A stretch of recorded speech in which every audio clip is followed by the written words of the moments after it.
আপনি কি অনেক বেশি অপরাধ করেছেন? আপনি কি অনেক বেশি পাপ করেছেন?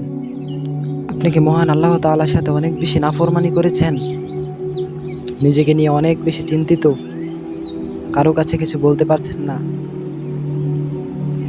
কারো কাছে কোনো কিছু বলতে হবে না, আপনি শুধুমাত্র আল্লাহ তাআলার কাছে বলুন, গোপনে বলুন।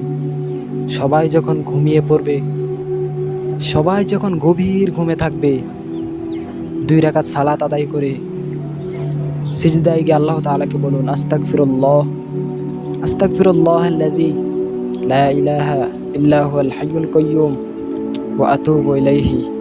হে আমার রব, আমি তো তোমার সাথে অপরাধ করে ফেলেছি, আমি তো ভুল করে ফেলেছি। সুতরাং তুমি ছাড়া আর কেউ জানে না আমার অপরাধ।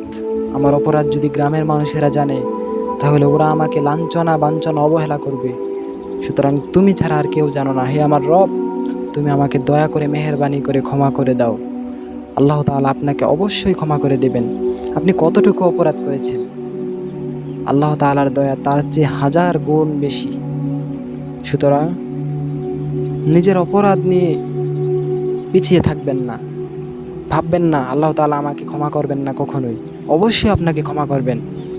তাই আজ থেকে তাওবা করুন আল্লাহ তাআলার কাছে এবং নিজেকে শুধরানোর জন্য চেষ্টা করুন। আল্লাহ তাআলা আমাদেরকে সঠিক বুঝদান করুক। আমিন। আসসালামু আলাইকুম ওয়া রাহমাতুল্লাহি ওয়া বারাকাতুহু।